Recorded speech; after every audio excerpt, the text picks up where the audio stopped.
Greetings, everyone. Pete Pardo here from Sea of Tranquility. Welcome to another episode of The Monsters Den. Got the full crew here tonight. Everybody is here in the house for a very, very special episode that we might start doing once a year. We might do it close to the holidays because I think that's where it really belongs. But it's the middle of the summer. We're like, we're going to do it now anyway. So have you ever gone to a work holiday party and they did this whole kind of secret Santa grab bag thing where, everybody had a person, a colleague, that a coworker that they work with, and you had to go buy them a little gift, a small gift, $10 or less or something like that as a secret Santa gift. And then you would have to guess, gee, who got me this, right? Well, that's kind of what we're doing here today, except instead of secret Santa, since we're talking about horror movies and thrillers and sci-fis, we're calling this one Secret Satan. All right, so it's the Secret Satan Holiday Summer Film Challenge Grab Bag, whatever the hell you want to call it. Everybody here has been given a Secret Satan, and they've given them a film to watch over the last couple of weeks. Nobody knows who gave them the movies, and we've all watched them. We're here to talk about them. Let me introduce everybody here on the panel. We've got start up top, Dan Brown. Hello. All the way from Scotland. We're keeping them up late because we keep everybody from the UK up late on this show. Davy Gallagher. We got Mr. Rich Catino. Our center square is Craig Kaminski. Jamie Laszlo's in the house. Chris Allo's in the house. And the person who's going to officiate this whole thing, you've seen him on many shows here on the channel, in the Prague seat, 4 Fusion Fridays, been on Hudson Valley Squares, Mr. George Lemie. So George is going to kind of take us through this whole episode here. So I'll turn it over to George. He's going to kind of call each person out to have them talk about their films. And at the end, we'll have everybody try and guess who gave them their film assignment. So George, take it away. All right. Well, we don't have a prescribed order, so I'll just go with the way I wrote them down when I first put this together. We'll start off with Mr. Chris Allo. What were you assigned by your Secret Satan? Okay, my Secret Satan assigned me a movie called A Good Woman is Hard to Find. And after watching it, I can only think, wow, sometimes a good movie is hard to find. And yeah, this definitely did not impress me. When George sent me this, I Googled it, and I'm like, I was really hoping somebody would find me some gem of 70s trash that I had not seen before.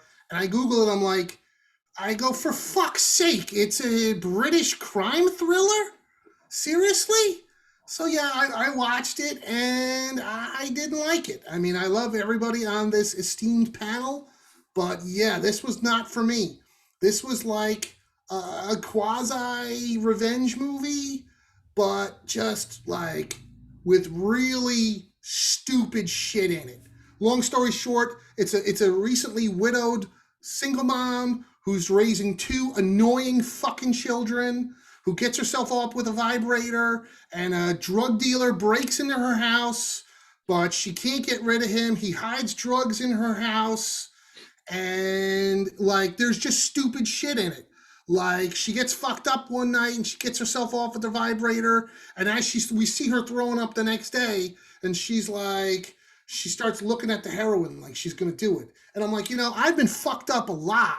I've done a lot of partying, but when you're fucked up and the next day, you don't think, oh man, heroin would make me feel better right now. I mean, she's literally vomiting in the toilet. I'm like, all right, this is stupid. And then she winds up killing the drug dealer, and she goes and she's we see her in the hardware store, and because she's got to chop up the body, but she's buying an axe and a saw, and I'm like, well, buy a fucking electric saw if you're buying something.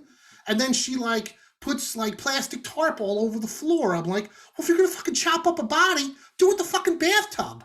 There's just shit that's so stupid. The main drug dealer breaks into her house, and she's the drug dealer's like, all right, where's Tito, the drug dealer? And she's like, oh, I'll bring him to you. And the main drug dealer's like, all right, you've got an hour. or she goes, I'll bring you the drug dealer in an hour. And I'm like, what? Like the drug dealer would just fucking kill her then. And he's like, oh, okay, I'm a badass drug dealer, but I'll give you an hour. So then she leaves her mother's house, goes and retrieves the severed head of the drug dealer from the garbage, which we saw her put in the garbage, and we saw the garbage man take the garbage. She goes home, she showers, changes her clothes, puts on makeup, and goes to meet the drug dealers. And of course, they pat her down, and I'm giving the movie away, but fuck it, I don't care because I'm never watching this again. And of course, she happens to retrieve a pistol from the severed head of the fucking drug dealer, but it's totally clean. There's no brain matter on it. And then it's this mom with 3 thugs in this fucking room, and they're like 4 feet apart from one another. And somehow the mother shoots and kills the 3 thugs. The 3 thugs shoot the mom, but somehow totally fucking miss. I'm like, this is all just stupid nonsense. So no offense to whoever fucking assigned me, but this movie sucked. Like you could just drive a fucking a train through all the fucking plot holes in this movie. I hated it. I'll never watch it again. I won't stream it. I won't buy it. I don't ever want to speak of this movie again. And that's it. That's my review. Too trashy for even Chris Allo. It wasn't trashy enough. Like I'm like, I hated the kids. I wanted the kids to fucking get killed. I wanted she's about to be raped. So then she fights the attacker off with her vibrator. I'm like, how fucking hard is a vibrator that you're like beating them up with it? I mean, it's just I don't know. What year was this movie? I've never heard this movie. What year was this movie made? Oh, it's from 2019. As soon as I saw wow, that, it's new. Wow. I'm like, 2019. I go, it's a new movie. I go, I'm gonna fucking hate it. Obviously, they're running out of ideas. Yeah. I love revenge movies. I love rape revenge movies. But to me, this whole thing was just very poorly executed. I mean, literally, dude. The mom is sitting with a pistol with 3 thugs. And like all of them never handled a gun in their life. I mean, I know they're British, and you fucking the Brits can't have pistols, but somehow they had them, and they all seem to miss except the mother. I'm like, come on, seriously? And like I said, she pulls it out of the severed head. I'm like, I thought it would be like a Bruce Willis thing where she had a tape to the back of her head or something, but nope, pulls it out. I'm like, okay, yeah. And how did she know where the fucking head was? Like, we see her like 10 minutes. She drives around dropping off all the body parts. What, so they just happened to leave the head? Or did she keep the head as a present or a souvenir like a predator? I don't know. So many questions when it ended. My favorite part was that it was only 90-something minutes. Okay, maybe the sequel will answer all these questions. Oh. And you couldn't pay me to sit through the sequel. You still can't find it. It's like Ed Wood meets Quentin Tarantino. But hey, it won some kind of awards. Somebody liked it because they assigned it to me. Unless they hate me, that's why they made me watch it, which could be. They wanted to see you rant and rave. It could be. You say what kind of dildo could kill some? Do you remember Anthony Perkins one in Crimes of Passion with Kathleen Turner? That was a pretty, that was a pretty heavy dildo, that one. That was metal. All righty. We're off to a good start. Oh. Dildo movies. After that positive opening, let's go. A stellar review. All right. Oh. Let's kick it to Mr. Rich Catino. What were you assigned? All right. I was given Octo Man from 1971. Wow. Old school rubber monster suit movie, which I don't remember watching it for a long, long time. But of course, this image of the Octo Man is so, famous for rubber monster suit movies, right? You see this picture all the time with the movie poster. I remember seeing that all the time at when you go to like Chiller Convention, right? The posters and just that image and the model, the little model that's been going around for years. So that's the most memorable thing I can tell you that I remember about this, maybe that I'm taken away from this movie. And Rick Baker it's one of his first special effects creature suits that he did. Not the greatest thing, you know, it's his start, so I understand, you know. Have you guys seen this? I have, yeah. Years ago. Yeah. So it's kind of fun, but it's really bad. It's not well written. It's about this. They go to where's it take place? It's in it's down. I think it's in Mexico, somewhere down south. And they find this octopus in a lake, and there's like this radiation levels that they find. So it's kind of mutated, and they take it, and there's this Octo Man that ends up showing up at some point in the story. I don't know if it really was connected to it though. Like the little creature goes missing, and then the Octo Man shows up and starts killing people. So I don't know if this is the larger version of it or just another, you know, octopus. Well, it's not an octa actually. There's 6 arms, so it's not technically an Octo Man. So it's got same problem that happened with what was it? It came from beneath the sea, right? Right. They ran out of budget. Octopus. Yeah. Ran out of budget, so they couldn't do the 8 arms. So he's got 6. So he's got the 2 arms that the monster uses to hit people. That's basically how he kills them. It looks like literally a guy in a suit. It's so bad. And when he kills people, he just slaps them. And that's how and then they got all the marks on their faces and everything, you know. A couple of times he does like a bear hug, and the tank, the tentacles go around him. But it's so funny when you're watching it, the suit on the ground when he's walking, you can actually see part of the shoe, and then the tentacles in front of the shoe. It's so, you know, a product of its time, you know. So I don't know, it's not good for what it is. It's cool to see where Rick Baker started. Fun fact, when I was looking it up, Gargoyles, remember the TV made for TV movie? Oh, yeah. Gargoyles? That was Stan Winston's first makeup effect too, creature effects, and that was the following year. So big difference between the special effects and the creature suit that they did for Octo Man as opposed to Gargoyles, because Gargoyles, they still look great, right? I think. Yeah. I like it. Right. And then Octo Man, in order versus the budget for Gargoyles. I mean, yeah, it and could totally be the apples director for versus this, oranges. the director for this was the same guy that worked on. He wrote Creature from the Black Lagoon. So it's kind of like a very similar, plays out similar to Creature from the Black Lagoon. Not the same, but it's got the same type of thing. You know, the creature walks on 2 legs, and you got an Octo Man instead of the creature. He carries the lady like he does in the Creature movie, or Frankenstein does, you know.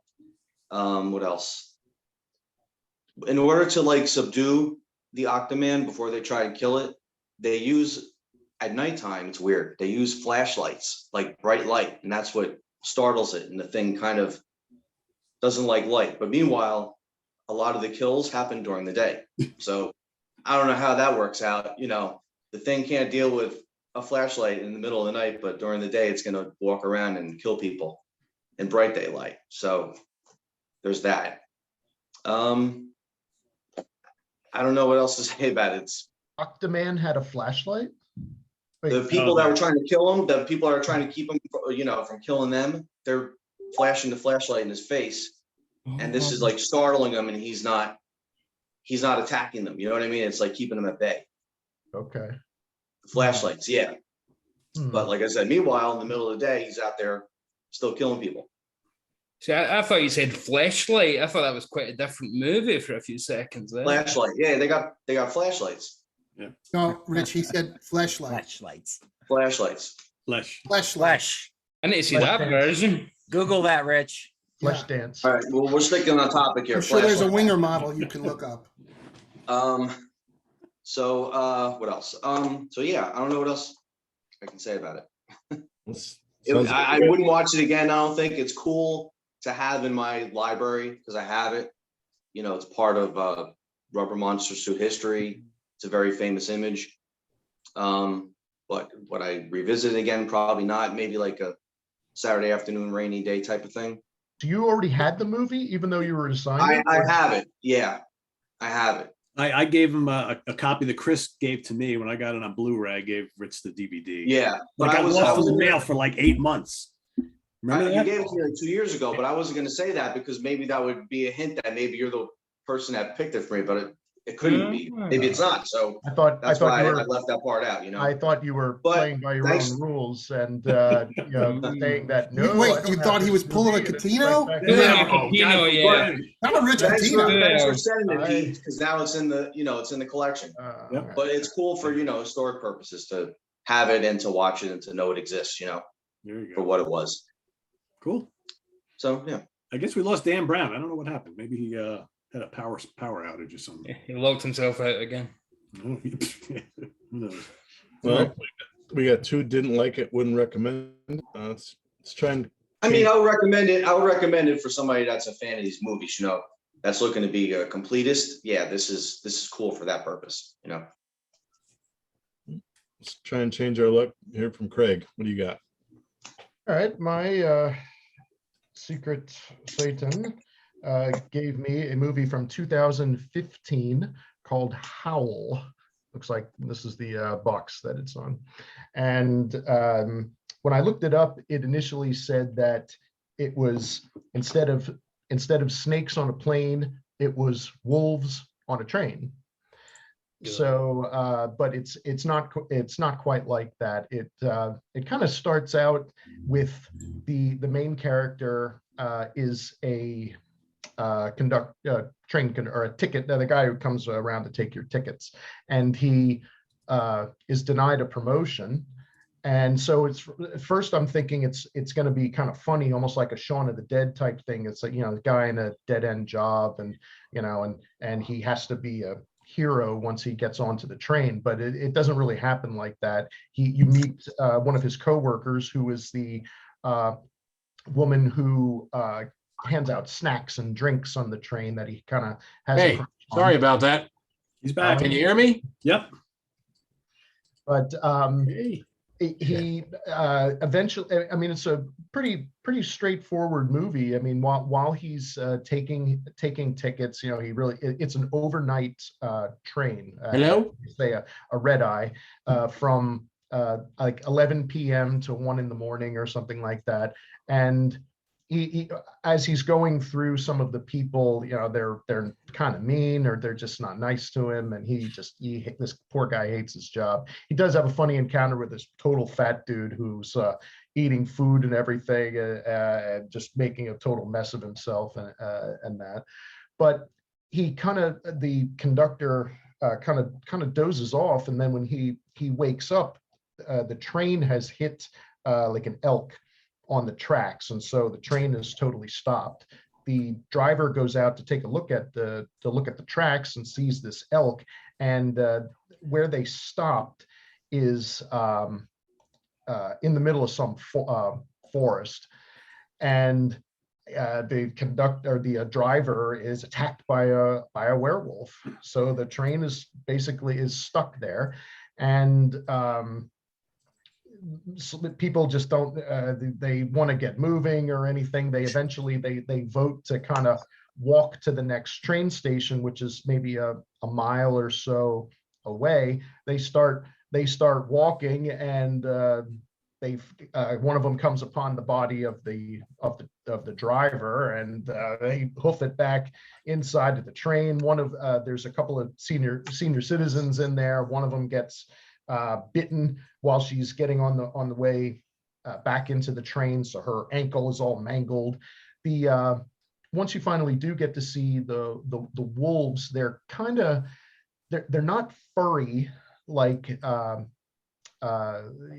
traditional werewolf. They look kind of like a cross between the Morlocks from Time Machine, because their eyes glow and they kind of look like they have wrinkly skin like around them and everything, but they have the legs of like a satyr, so they have like animal legs, and they're super tall and big teeth and everything. So they're a little different looking than a traditional werewolf. But eventually people start getting picked off basically one by one on the train. One of the passengers is an engineering student who figures out how to kind of get the train moving again, or how to so that they can be on their way, and at least, and of course they can't get cell service to call for help or anything. And eventually the train does get moving, and they make their way back. The end. I won't give away the ending, but it's a little bit of a downer, sort of. I mean, most of the characters do get eliminated by the end, but all in all, it wasn't. It was decent enough. I mean, it's only about an hour and a half, and the only thing I thought it would be more of a whodunit type thing, like who is one of these passengers is a werewolf and is knocking off the other people, and you don't know who. But that's not the case. This is like animals trying to come inside the train, and they're barricading the windows and everything, and moving to certain cars to stay safe. One of the passengers, who seems really cool and helpful and everything, turns out to be a total asshole who won't help some of the other people in charge, and or excuse me, some of the injured people. So when he finally gets his comeuppance towards the end of the movie, it's satisfying. But then there's another character who's this real jerk girl who's really mean to the train conductor, and you as soon as you see that, you're like, oh god, I can't wait till she gets it. But then she sort of redeems herself and becomes kind of nice at one point before she gets sucked out through a window. So all in all, it was a decent movie. I mean, I streamed this through Pluto TV, so it was a free streaming service. But all in all, it wasn't too bad, at least for me. So if it's a decent enough werewolf movie, but it's not a whodunit or anything. And the wolves do look, as I said, a little different than what your traditional Wolfman, howling, whatever, wolves like that. They look a little bit different. But all in all, it was decent. You liked it? Yeah. Okay.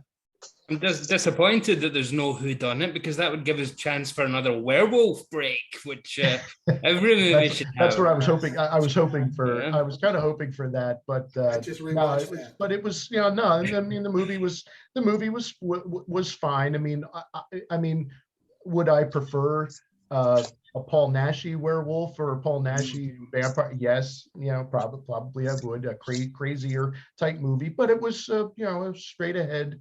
It's not bad. I have it on DVD. It's not bad. Yeah, I couldn't tell if it was maybe it was lower budget, because you only see maybe 3 werewolves at one time. They're slightly different looking from each other, but no, it was good. I mean, I didn't have a problem with it. So no, it was. Sorry to say, I didn't want to rant and say how awful it was, but no, it was a decent enough movie. Cool. All right. I think Dan was having audio problems. I don't think he could hear us. Was that what his little note said? I really couldn't read I think so. Yeah. I just saw no audio. Yeah. All right. What about you, Pete? What'd you get? All right, so I was given a movie that was filmed in 1980, but not released till 82. You always have to wonder when they have these movies that sit on the shelf for a while, like kind of, what happened there. But the movie goes by a bunch of different names. On Tubi, where I actually watched it, it was called Demon Rage, but it also goes by the name of Satan's Mistress. Oh yeah, kind of perfect for this Secret Satan here. Dark Eyes, it also goes by Demon Seed. I think there's even a couple other names for it, so I guess depending on where you lived or what when they reissued it, they just kept changing the name. Basically, this, has anybody seen the film? Hold on a second, Dan's coming back in. If anybody's seen the film The Entity, which came out ironically same year, 1980. Yeah, kind of similar. Basically a ripoff of that. Again, I don't know exactly how close it came out, but it's very similar. This movie stars Lana Wood. Lana Wood, of course, the sister of the late Natalie Wood. She, of course, was in The Peyton Place and Long Hot Summer on TV. She was also in Diamonds Are Forever, the James Bond film.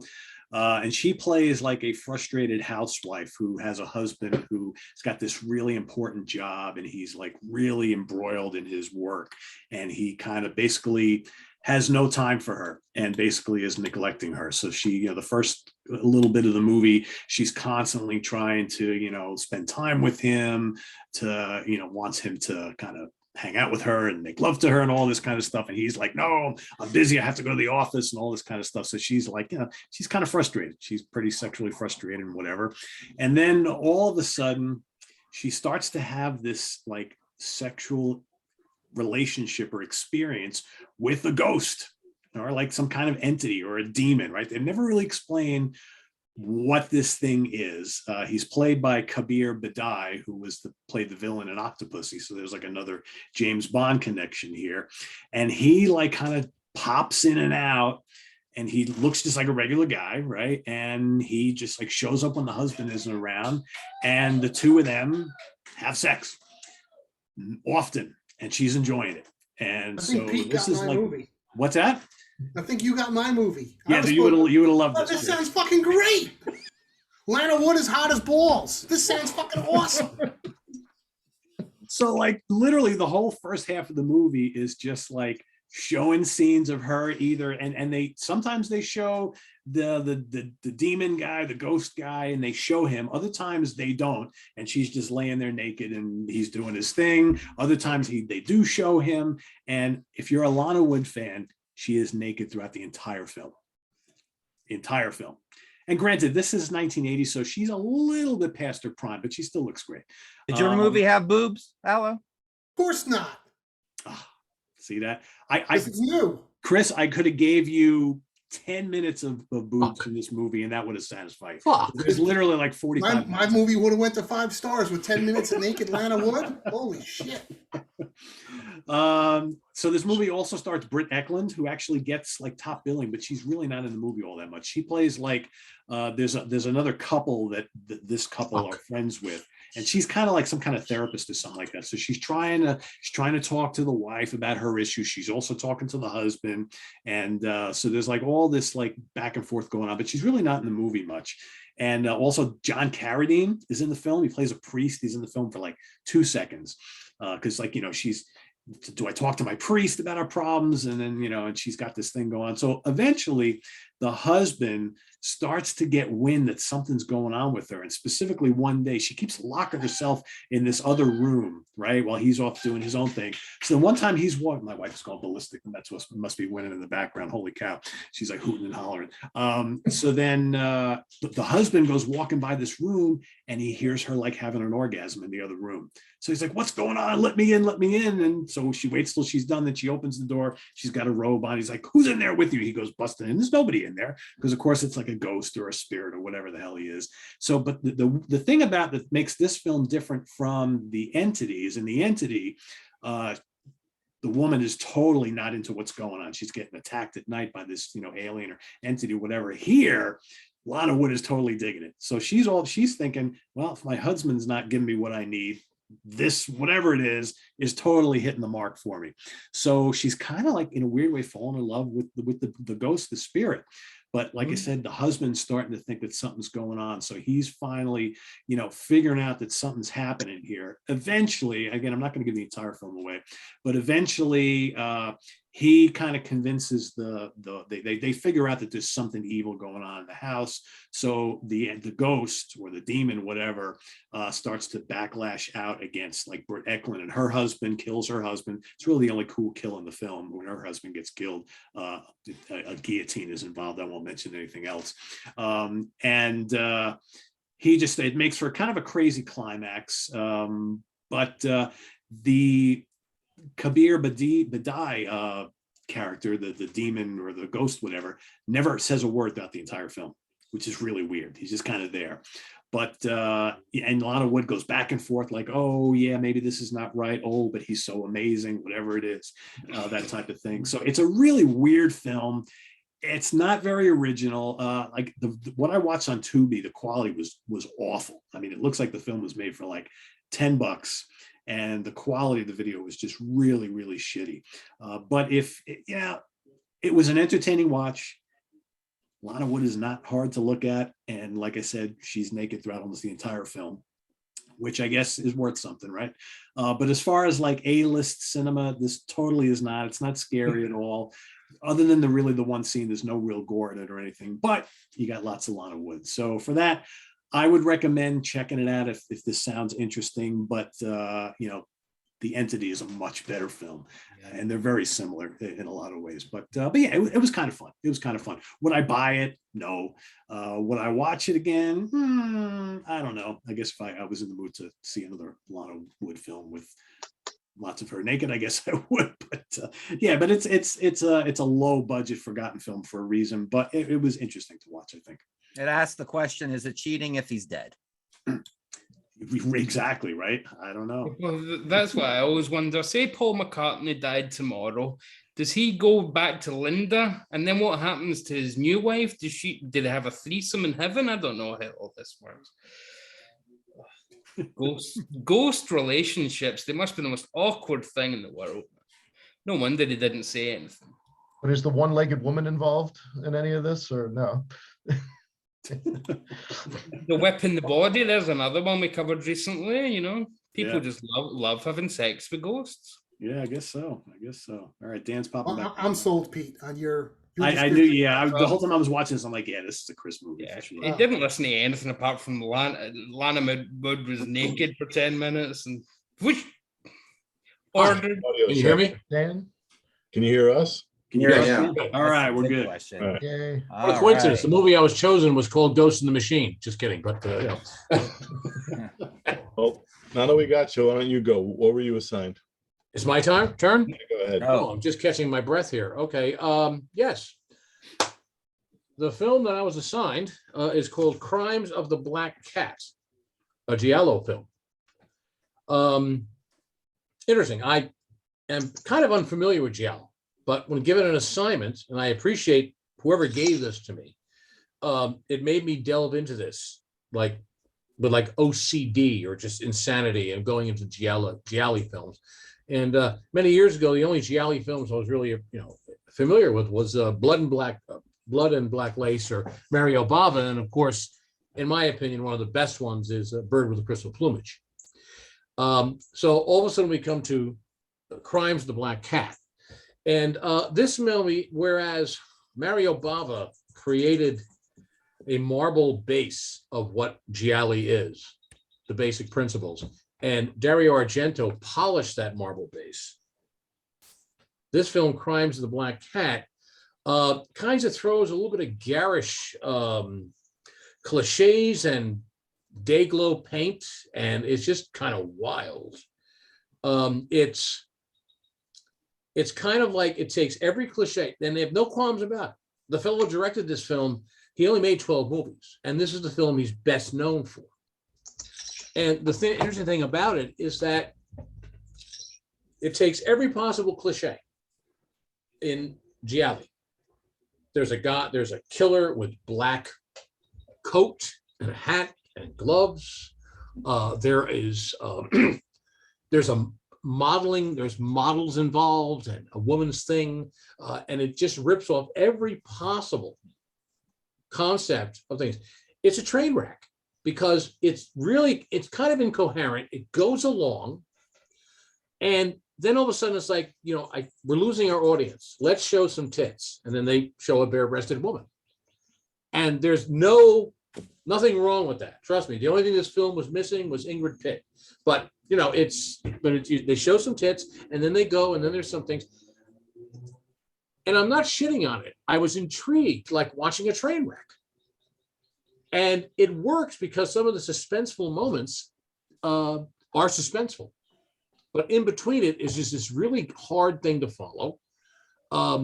Basically, the point is there's a blind musician who's sitting in a restaurant, and he thinks he overhears, because his hearing is much better, overhears someone talking about murdering someone. Now, mind you, he's supposed to be meeting a lady friend of his. And this lady friend, he thinks he overhears these people planning a murder. And his lady friend, who leaves him a Dear John note, which I couldn't seem to understand, because unless she wrote it in Braille, which is read eventually by his manservant, turns around, she's killed. And then subsequently, there's more and more murders occur, and there's more breasts, and they just rip off every concept. But I was heavily intrigued with this film. Didn't like it. It's a one and done. I watched it twice to see if I did miss anything during it. And then again, a second round of, ample bosomed Italian women is not a bad thing to sit through a second time. And, but there's some scenes where they literally do the shower scene from Psycho. And they literally capture every concept from using black, greens and reds, which were used like a Suspiria or Blood and Black Lace. And there's no qualms. But apparently, according when this film was made in like the early 70s, this was the height of giallo or gialli. And they made something like in 1972, they made like 37 gialli films in Italy alone. Mm-hmm. The following year was 23. So all these directors were trying to do is they were ripping each other off in a way of homage. It was a competition. The only one that really got pissed off during the whole thing was Dario Argento. Yep. But they were just trying to up the ante. It just got crazier and crazier. And this was one of these situations where, it's, like I said, it's kind of an incoherent mess. One of the more horrifying things in the film is basically a blind man at a construction site and somebody trying to kill him. Now, the construction site, he's not walking on the ground. He's like at least 40 feet in the air on like in a glass factory of some weird thing. And that's horrifying because he's blind and that's scary. But other than that, in between is kind of like mediocre, and not since Midnight, what's it called? Living Dead at the Manchester Morgue or Let Sleeping Corpses Lie, have we ever seen a pair of breasts, once again, in the gialli format, being, let's say, cut up. It goes over the top and bloody. One and done. I guess it's something for the books in the history of gialli. It has its special place, but it was an interesting watch. But I can see myself watching it again. I know there's far better gialli films out there, but it has its own special little niche. That's all I can say about it. All right. Who's left? Let's go, Davy. What do you got? Okay. Thank you, George. Thank you, everybody. First of all, I assumed we'd do some kind of proppy thing for Secret Satan. So I went and bought a Santa beard, which is not easy to do in the middle of summer. I went in and said, can I get a Santa Claus beard? And the guy said, do you know it's June? I said, I didn't ask for a calendar. I asked for a Santa beard. So, that didn't go well. So I'm taking this off. I put some blood on it to try and, Satan it up. And now I just look like Rob Halford has had some ribs and, so I'm taking this stupid thing off. There goes the beanie. And it came with a wig, a Santa wig. Right, you tell me if Santa has ever looked at this, right? You look like Dusty Rhodes. Say you look like the Bull in the Woods, the American Dream, Dr. Rhodes. It's hard times, baby. That's hard times. Hard times. Just a common man. Yeah, Santa looking like this. Did Harpo Marx ever have, relations with Dusty Rhodes and one of the Golden Girls or something? I don't know. Jesus. So, that can piss off. So that was a disaster. But luckily, then I had a chance to watch a movie after that, which was called The Monkey's Paw from 2013. Now, The Monkey's Paw is based on the classic story, The Monkey's Paw. That's the review. It's kind of it. It's kind of the movie. Now, to go into a bit more depth, it really is just The Monkey's Paw. Pete, you and I did the Amicus ranking, and we did the Tales from the Crypt, where there was a little segment that was very much based on Monkey's Paw, and we said at the time, how would you stretch this into a feature film? This is exactly as long as it needs to be, and God knows how you turn it into a film. Well, I found out how they do that by taking 5 minutes for a 2-minute scene, just having loads of characters sit in silence and fades to black that lasts for about 20 seconds instead of 2 seconds and things. Stretched like hell, unbelievable. However, The premise, again, it's just a monkey's paw. Guy is fired from a factory, and he passes on a monkey's paw that his father had left to him and said, it's cursed. And the young guy passes on to, says, I don't believe in that kind of nonsense. I'll make the monkey's paw wishes for a Lamborghini or whatever the car was. And all of a sudden the Lamborghini's there. But as we know with these things, be careful what you wish for with a monkey's paw. So on the way home driving it, his best buddy, played by Stephen Lang, is killed horrifically in a car accident in that very same car. So he wishes that hadn't happened. And can you imagine what happens next? Exactly the same as happens in the original story and in Tales from the Crypt. Stephen Lang comes back to life, but he's not quite right. So he turns into zombie Stephen Lang, who for some reason coming back as a zombie gives him superpowers. He can now lift people above his head, throw them across. I don't know what that's about. They never explain this. But it's really just to make this guy with the monkey's paw life an absolute misery. There's some wonderfully atrocious dialogue on it. There's a scene earlier on where Stephen Lang says, who, by the way, is channeling Robert De Niro in Cape Fear. That wonderfully over-the-top Robert De Niro in performance as Max Cady in the remake of Cape Fear. This is that, but ramped up to 11, where I thought, wow, is he actually getting paid for this? Because this is atrocious. He's doing this southern accent where he's going, yeah, boy, the Dukes of Hazzard, boy, run down south and go to Florida, boy. Sorry, excuse me. What was that? Gone with the Wind? Pardon me? Didn't understand a word he was saying. Everybody else seems to have a Chicago accent, but they're talking about this southern depression that they're having. I don't know what's going on. And it seemed to be filmed in San Francisco. They're riding the San Francisco train, so I think they just, did a little bit here and there whenever Stephen Lang was let loose from filming 25 Avatar sequels that James Cameron's forced them to make. But the film then has a bit of redemption because Chris, I'm sorry to say, you shat all over one of my faves recently, Alien 3. I do adore Alien 3. Don't shake your head at me, Chris. It's a masterpiece and it's better than Aliens by far. Far better than Aliens. The work print, we won't go into that just now. You were wrong. You know what you did. So okay, that's fine. So like a bolt of lightning when the film needed a pick me up. Who comes out? Charles S. Dutton. And I was like, oh yeah, here comes Chucky Boy. Because I love me some Charles S. Dutton. I mean, that scene in Alien 3 where he rescues Ripley from getting raped and she thanks him and don't thank me, sister. I'm a killer and a raper of women. Oh yeah, come on, Charles. I shouldn't probably cheer killer and raper of women, should I? That's well, okay. I like the performance. However, he's the world's oldest police lieutenant in this. This was 2013 and Charles S. Dutton's looking a bit more like John Carradine would have done in the other movie there. His face is falling off. So he's still on the shift and he must be 95 or something. I don't know. But he does solves nothing. They must have thought this will add some star power to the movie, thinking the kids will go nuts for some Charles S. Dutton. But the monkey's paw thing comes back into the zombie Stephen Lang is saying, I want the wish, I want the last wish of the paw.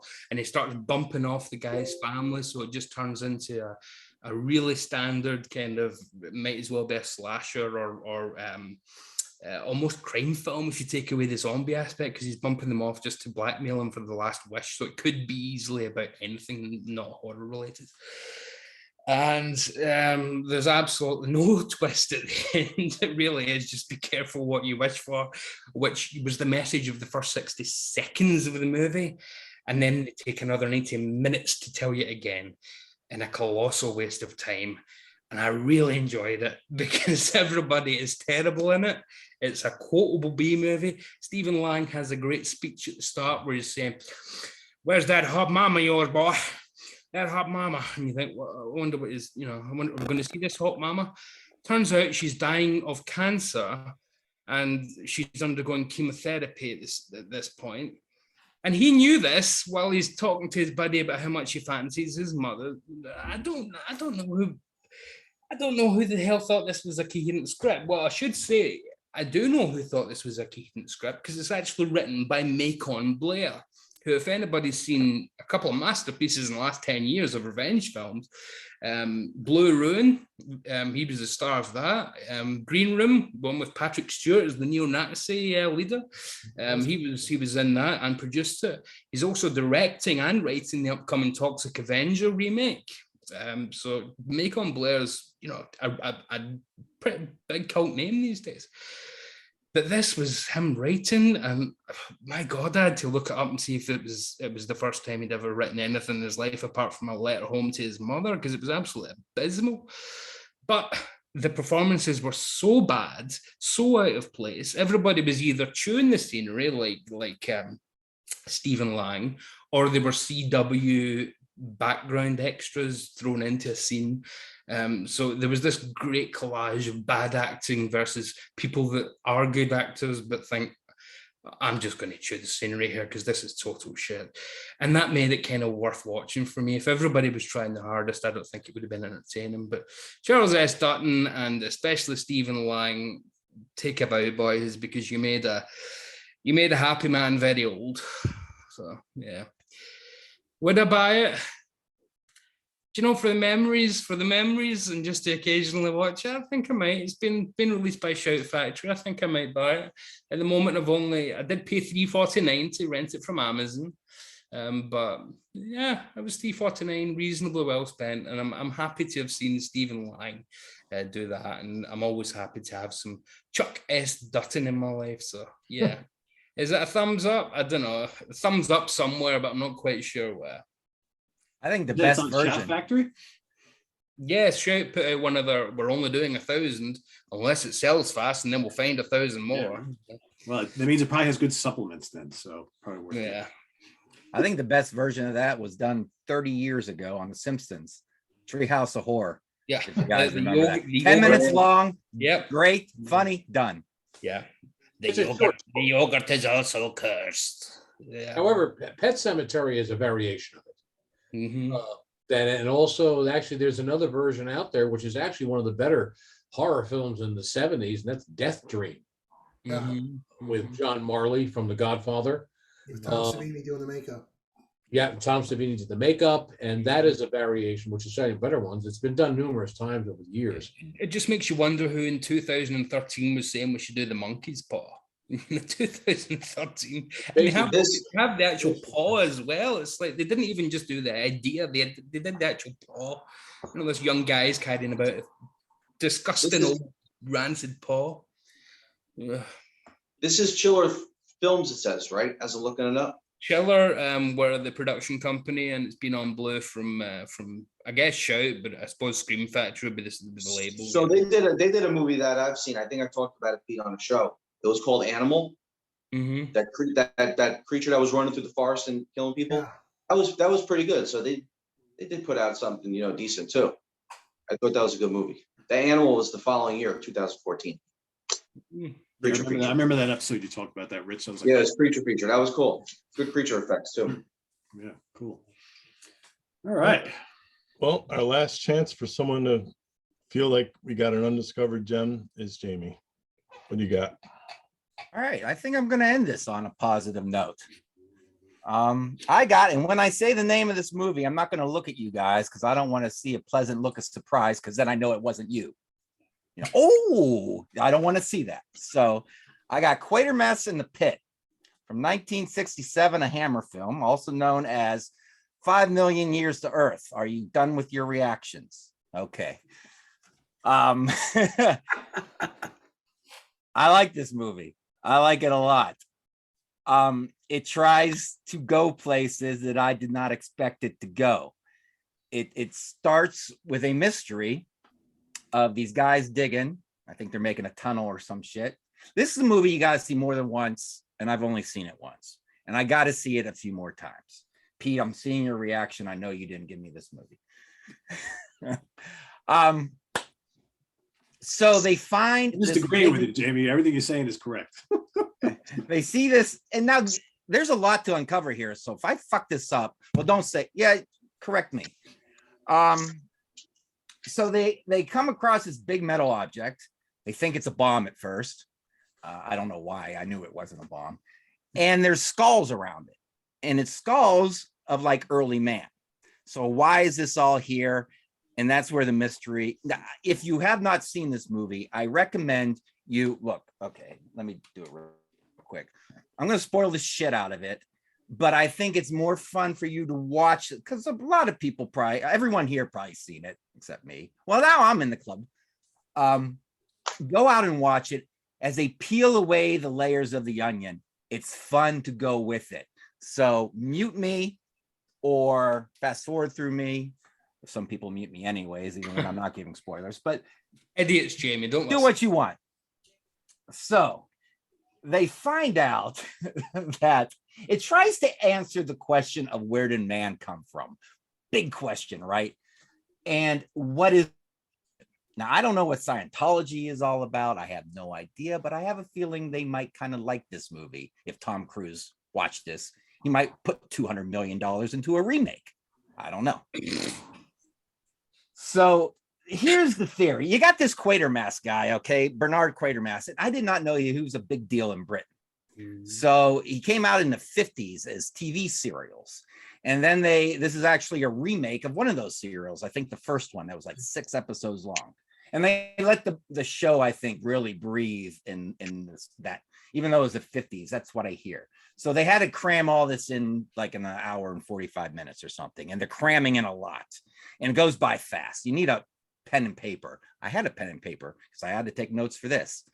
So, and then you get Julian Glover, who's been around, man. He's been in Empire Strikes Back.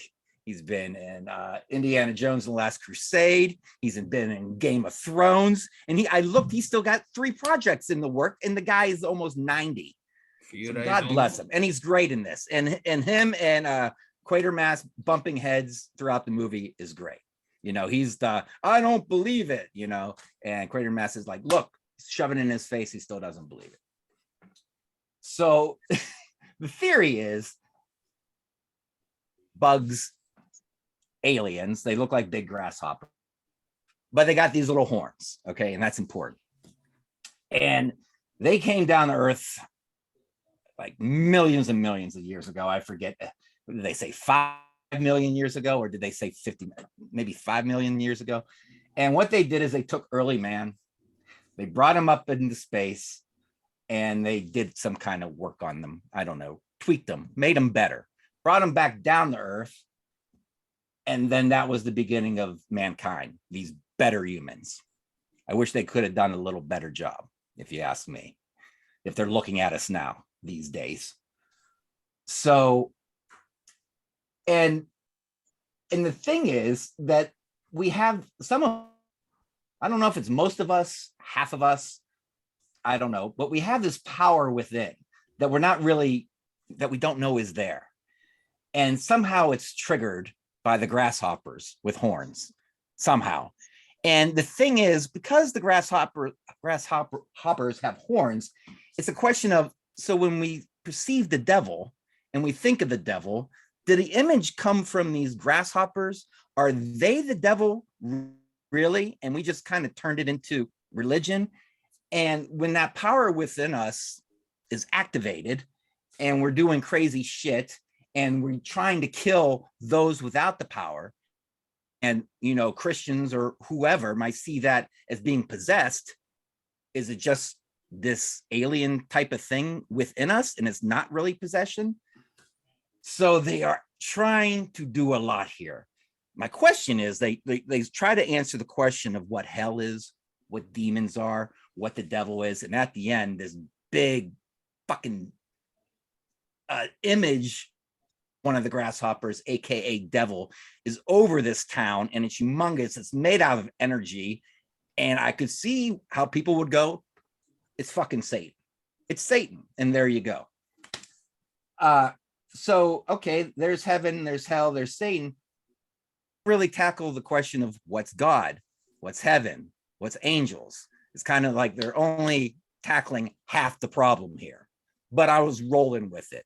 There was a few times I watched the movie and I was like, I didn't know where they were going to go with it. I'm like, get the fuck out of here. Really? This is cool.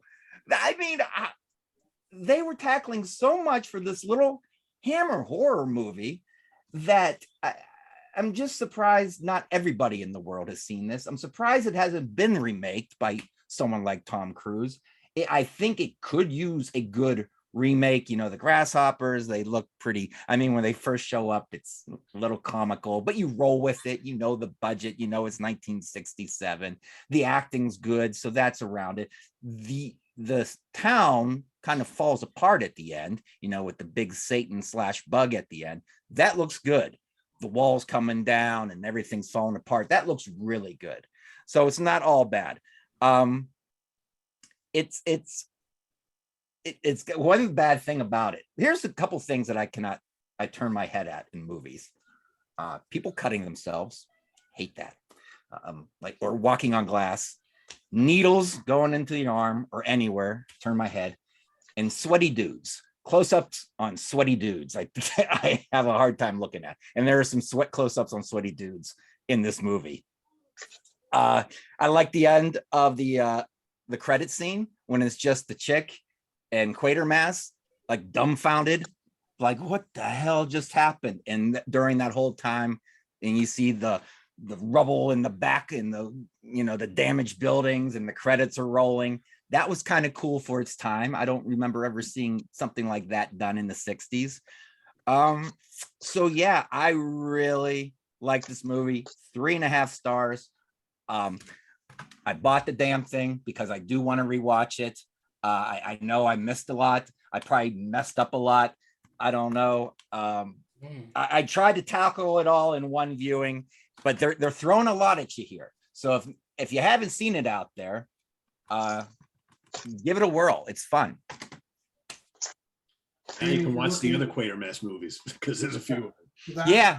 I think the last one was 2005, I read, and that was a remake. It looks like they did a few and they just keep remaking them. So they did Quatermass, which is the Quatermass experiment. Yep. Yeah. And then there was Quatermass in the Pit. So this is the BBC TV version. Then there's Quatermass in the Pit, which is Quatermass 2. And then there's Quatermass in the Pit, which was the third serial. And then Hammer made Quatermass Experiment and Quatermass 2 as remakes with Brandon Levy. Then 10 years later did this.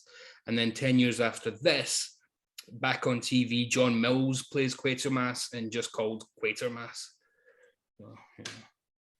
He's like an iconic figure in it. I mean, Yeah. Quatermass in the UK it was the first show after everybody had a TV set after the Queen was coronated. She's still going as well. It was the first show that was like event television where everybody, that was 2 channels at the time, so everybody watched Quatermass. Apparently, I mean, my mum knows Quatermass, and she wouldn't know any sci-fi. Was that kind of like the first ever like UK science fiction TV show? Yeah, so it's the year before Peter Cushing's 1984, which really exploded, that kind of thing. But yeah, 1953 was the first Quatermass. I think two of the 50s Quatermass, Quatermass in the Pit. I think they're miniseries or like it was like a series like this. I think they exist in their entirety. Right, yeah. I'm not sure, right, Davy? And then number 1 is missing 4 episodes out of 6. Number 2 and 3 exist in their entirety. In fact, Quatermass in the Pit, the original TV version, is on Blu-ray as well with Angie Morell as Quatermass, and that's sensational. Oh, he's amazing. Yeah, that's one of the best actors. You're talking about your Hammer icons. Angie Morell is in the TV version. Yeah. I was going to say, Jamie, for a loose remake of Quatermass is Toby Hooper's Life Force. Yeah. Which replaces the bugs with the hot naked girl, but it's essentially the same setup. Yeah. Prince of Dark. Is there a movie called Prince of Darkness? Naked too, which is always John Carpenter used this. Yeah, John Carpenter. Yeah, it's something similar. Yep. And then he also used he used the name of the underground station, Hobbs End. He used that for where Sutter Kane comes from in the Mouth of Madness in 95 or whatever that was. I haven't seen Life Force since it came out. What, like 89? Patrick I Stewart. really need to revisit that. Patrick Stewart is a woman, yeah. Holds up pretty well. Matilda May holds up pretty well, that's for sure. Now, Davey, can I ask a dumb question?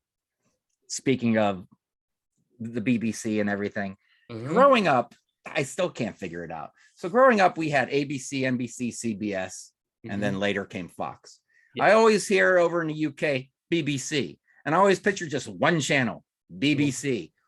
So BBC like owns a lot of channels, and then there's different channels underneath the umbrella of BBC. No, so the BBC is publicly funded. We pay a TV license.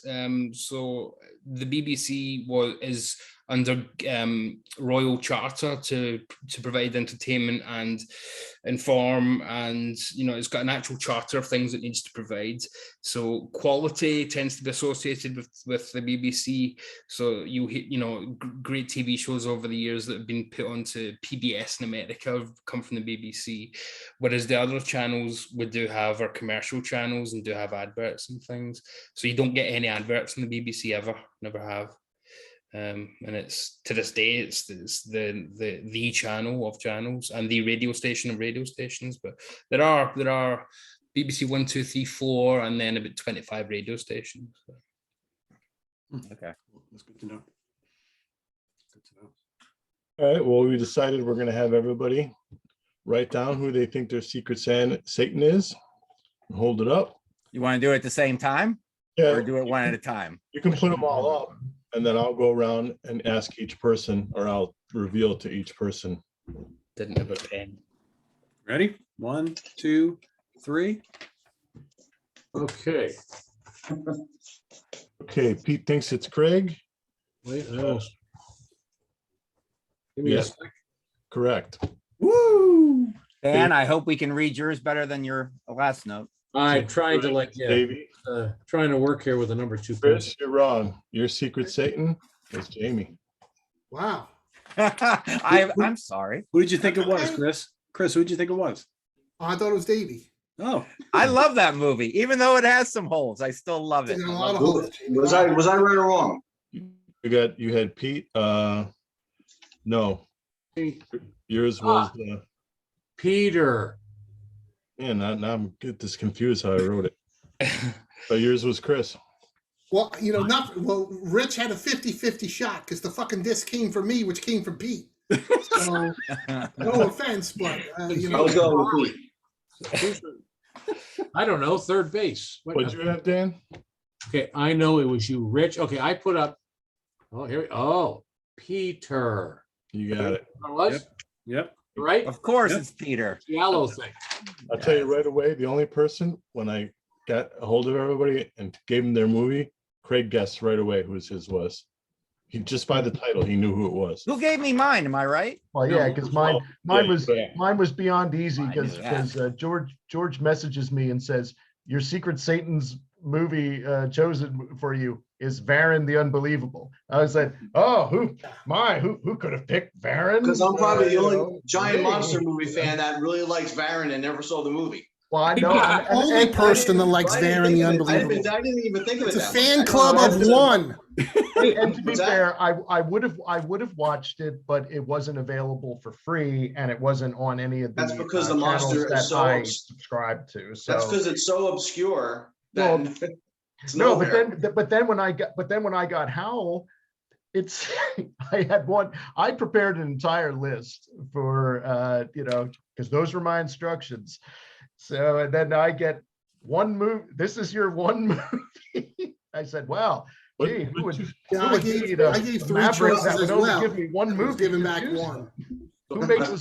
Who makes his own rules that only gives you one movie to choose from? Who could? Well, if I was thinking to go with, when I went with Varan, then I was going to do Frankenstein versus Baragon, but I said that's way too obvious because that's two of my That's the favorite other one, obscure yeah. monsters. Yeah. That's a dead giveaway. So that's why I did Varan, and then I Oh, was like, Baron made it a secret. Yeah. I'm gonna go in a totally different direction. I think when you I mean, pick those rubber monsters, Rich, you're not really hiding too much, buddy.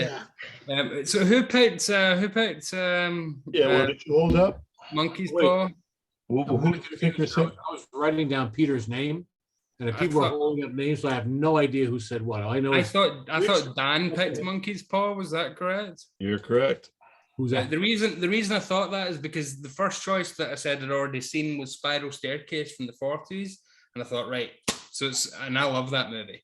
And the second choice was The Children, the 1980 movie, and I love my early kind of trauma associated movies, even though it wasn't technically trauma. So I was like, right, it's definitely somebody into their old stuff here. And then I get this curveball of The Monkey's Paw, where I thought, so as somebody who 2013, but it's an old kind of thing, it's Dan. You know, And the reason why I offer the Monkey's Paw in 2013 version is that it's a short story written by a relatively famous British author. It's a British story, an English story, and it's been made many times over the years. You know, and then, like I said, when I said earlier, Pet Sematary was inspired by a death dream. And like bringing in my usual like obscure stuff. It's interesting. There was a 1934 version made in the United States with C. Aubrey Smith and so forth and so on. And in the world of lost cinema, they have found this is one of these lost films. They found a copy of it in France, and it exists out there, but it's in French dubbed with English subtitles, as they did with Deluge over here. So hopefully they showed a short clip of it on the internet on some of the big collectors places, and waiting for it to come out. But I wanted to see because, yeah, I'll be honest with you, the 2013 version is, but it's Stephen Lang. I mean, come on, Stephen Lang's so fun, and I was Stephen Lang, just to watch Stephen Lang go over the top. Like, what is that film where he plays the blind veteran in the house? There's been two of them. Can you hear me? Can you see me? Yeah. Oh, it's And then he played also George Pickett in like Gods and Generals. I mean, just And Band of love the to Hand. go over the top. So I'm saying anybody could be like the super psycho. Oh, it was atrocious. It was absolutely abysmal, and I loved every minute of it. I loved it. And that's what it was. And the Spiral I wanted Staircase. Pete's movie. What's that? I wanted your movie, Pete. you can still watch You it. can still watch Well, Trash with boobs and We're not bards. We can I now. did- well, I know you've And seen Chris, so it's- much that I just wanted to make sure I give you something I know you didn't see. Nope, yeah, And a little bit out of the sure. wheelhouse. I like. We to knew do you a were going to little be bit tough, out. Chris, because you've seen everything. So it's like, yeah. But I've never seen Satan's Mistress. I always wanted to. Well, now you can, but it's called Demon Rage on Tubi. That's On Tubi, because it goes Very by dark. 10 Yeah, minutes. And well, it's you not very definitely well. nailed it, Jamie. It's not very did well not see lit. it. No, it's Yeah, not well lit at all. Yeah, but Yeah, it's not Has well everyone lit at here all, seen? but you can see Lana Wood's boobs and bush all over the place. There you like, go. for, like 50 Listen, Lana times Wood- in the movie. So So, Don't Yeah. talk about Bush. I've had that beard on for too long. It just. Has and I had a everyone seen fantastic list Quatermass of here? movies for, Oh, yeah. for Yes, people. Yeah, so Pete, me, and Craig, the three of us saw it, which was awesome. yeah. Projected off a really nice 35 millimeter film print at the Exhumed Films 24-hour show last October. Yeah. That was the first time I saw that movie too. Oh, okay. Quatermass. Pete and I had seen it I'd never before, seen but Which one was it was that? The awesome. reason- to see it. The reason that I picked it for you, Jamie, is I wanted to pick one where I thought you might say, "Oh, Hammer, it's gonna, is it gonna be cheap? Is it gonna?" But it's got wonderful production values. It's got a terrific score. The performances across the board are top notch, and you think it's going to be this really cheesy B sci-fi movie, but then, as you said, it turns into the meaning of existence and humanity itself. Turns into folklore. Is this how the devil was invented? And then it turns into absolute pandem again, like Life Force, Panic in the Streets of London.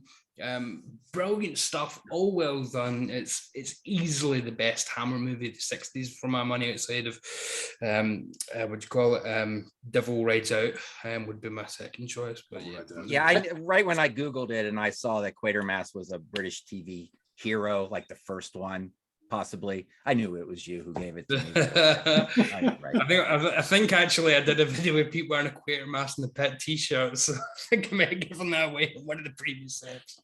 That version, the thing about it, that's like above the pay grade for most people that were watching Hammer films that time. There's a lot going on in that film.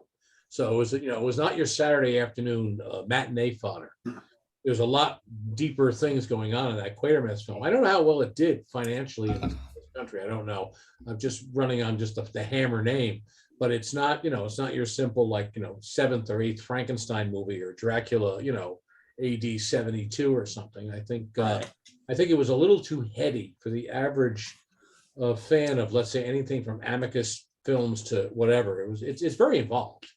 But it says above sorry, it's guys. above average production. It says 881,000 box office at the For time. the 60s, that probably equates to probably not a lot, right? Yeah. Yeah. Well, it depends on the budget. How much it Yeah. costs to make it, and 881 grand. Is that U.S. or is that worldwide? And They probably made The money. last 10 minutes looks expensive in that movie. Yeah, it I don't does. know. That's probably why they have Andrew Keir playing Quatermass, though. I mean, he's not costing you too much. He's pretty much. I mean, I love Andrew Keir. He's a Glasgow boy as well.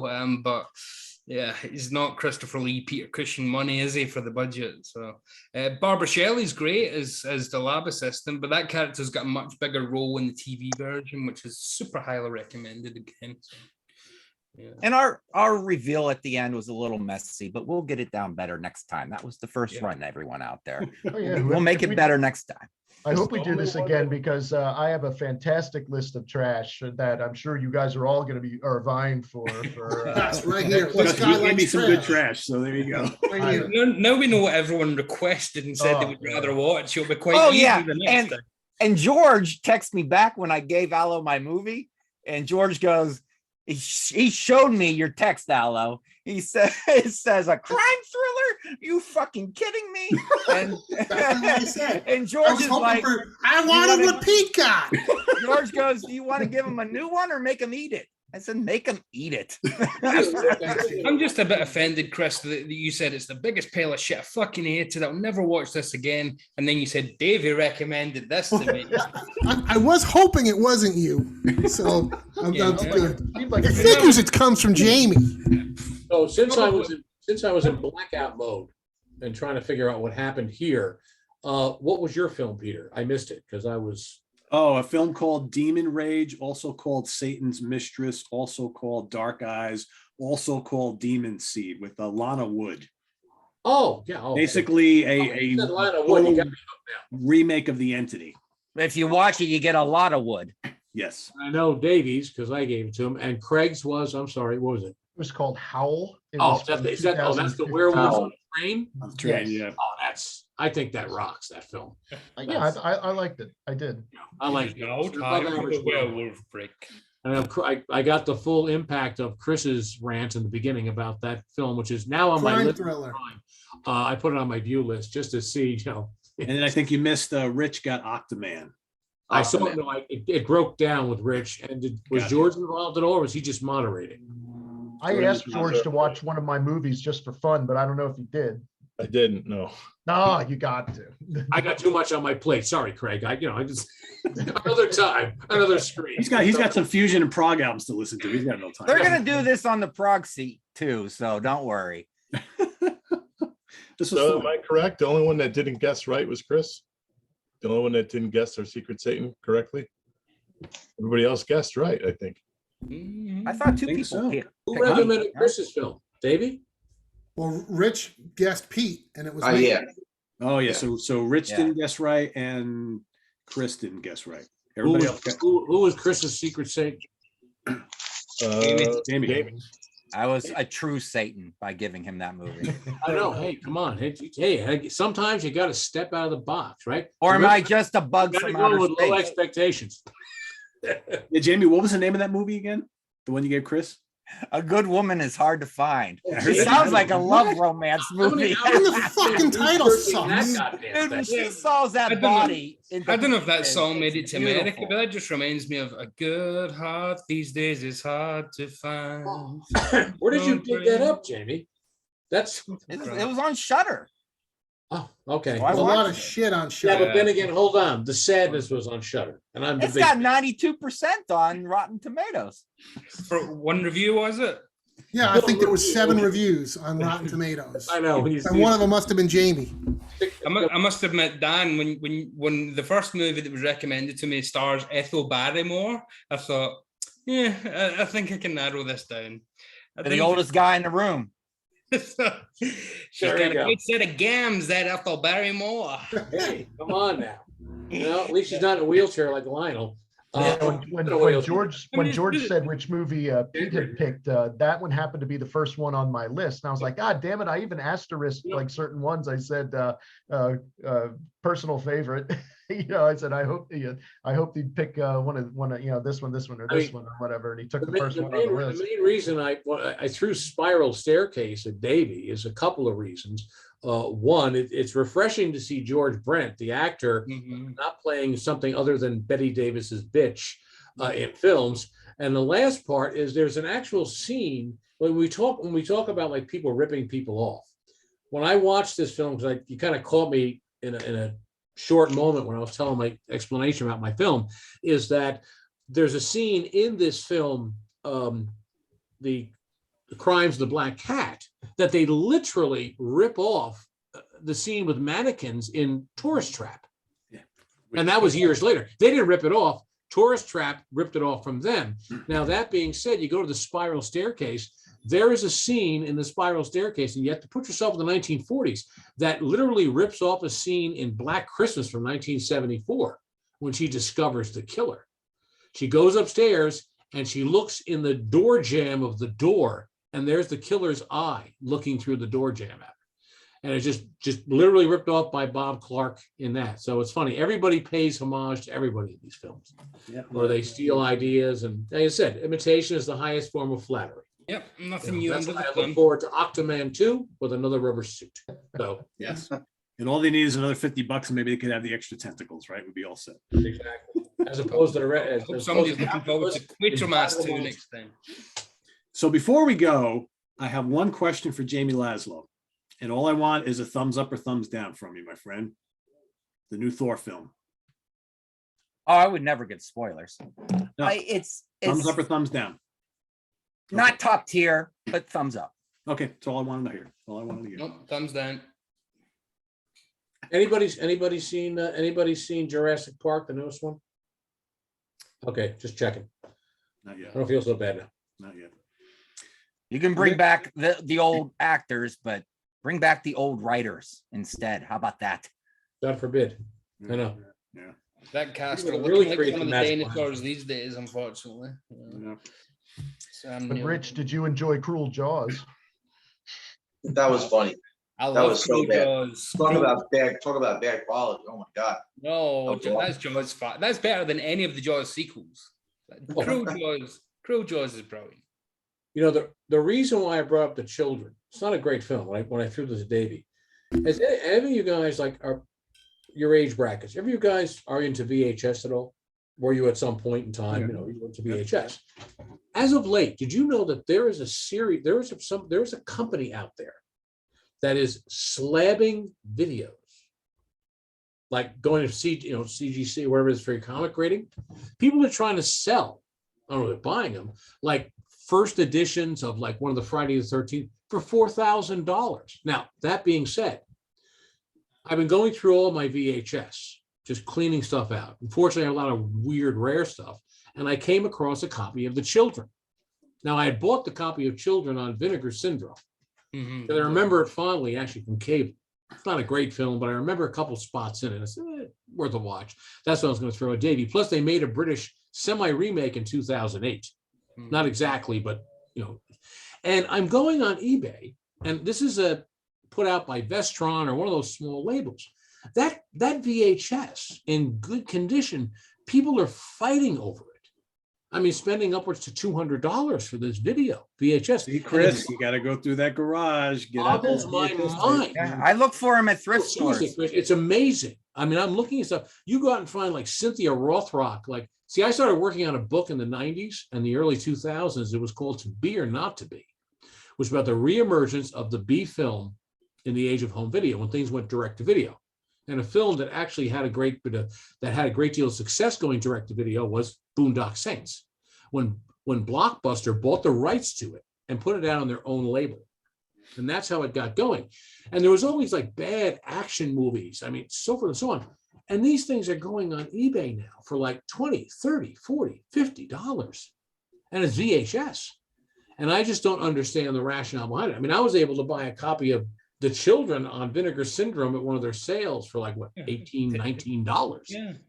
But what is the interest? I don't understand. Well, Well, look at vinyl. Vinyls were getting reissued like crazy, and it's big too. So That's it's their collectible quality. exactly what I was going to say. Everything has a collectible price. And Everybody, it's poor because people remember renting those on Friday nights with a pizza, watching the horror movies. Nobody got freaking terms of endearment and with their friends with a pizza. That doesn't bring back memories. But the Halloween, speak for yourself. well, there was a documentary out about the VHS video store and about talking about Vestron and an interview with like Lloyd Kaufman and all this stuff. How in the 1980s, a lot of these obscure horror films, they found an outlet through home video and they became things. But I watched this video documentary, which made a lot of sense to me. See, me as a kid, I had like so I'm an old guy. I'm like the guy in the old dude in The Sadness with the axe. I'm the old businessman. But anyhow, I used to go, I had Castle Films, silent. That's how you got films in those days. But I realized that anybody born, let's say 1970 onward, 72 onward, they have fond memories of going to the video store with their parents and renting movies. And then the fact of like, how are we going to be able to rent a copy of Faces of Death? Because you have to be like 18. Or how can we see what's beyond those Western saloon doors in that room in the back? Terms of endearment. And terms of endearment. But it's kind of weird how basically the video store is a very, very endearing, nostalgic thing for many people. I've gotten this book here about VHS video art, and each page is the size of a videotape. Like if you unspooled it. Okay. And so it has lots of these wacky movies of action and horror and that from the 80s and such. It's a pretty cool little book. Oh, it's wild. But I didn't mean to change the subject, but I found that interesting when I was doing the children. I'm like, why is this worth so much money? I've seen the same documentary. If it's that one, it's Adjust Your Tracking, I think it was called. There's a couple of them. Yeah, and it's they really do admit they're just doing it for hipsterism and nostalgia. I mean, one guy gives his interview from a ball pit, like filled up with big balls in a pit, like so. He's trapped in his childhood, and he freely admits it. But I have a beta tape somewhere here. I don't know where. There's big nostalgia. Big bucks in nostalgia. They're always ain't what it used to be, though, eh? Ain't what it used to be. Right. The curse of the collector. In the garage. You'd be surprised. Yeah. We should do a show about that sometime. Yeah, I know, right? We should. So there you have it, everybody. Our first stab at the Sacred Satan Film Challenge. This was fun. So I hope you guys enjoyed it. We'll probably think about doing this again sometime around the holidays. So till then, visit us on the web at www.seatranquility.org. We're on Facebook. We're on YouTube all the damn time. I want to thank George Lamy for kind of doing all the work. That was a lot of work. Yes. Too much. Over there. Good job, George. We'll have to call on you again to do this, I think. So maybe we'll even make you watch a film too. That'll be your assignment. We'll put boobs in it. Don't worry. There you go. I got plenty of them to find. So thanks for watching, everybody. For Dan Brown, Chris Allo, Rich Catino, Jamie Laszlo, George Lamy, Craig Kaminski, and Davy Gallagher. I am Pardo. See you next week here on the Monsters Den. Take care, everybody. Bye-bye.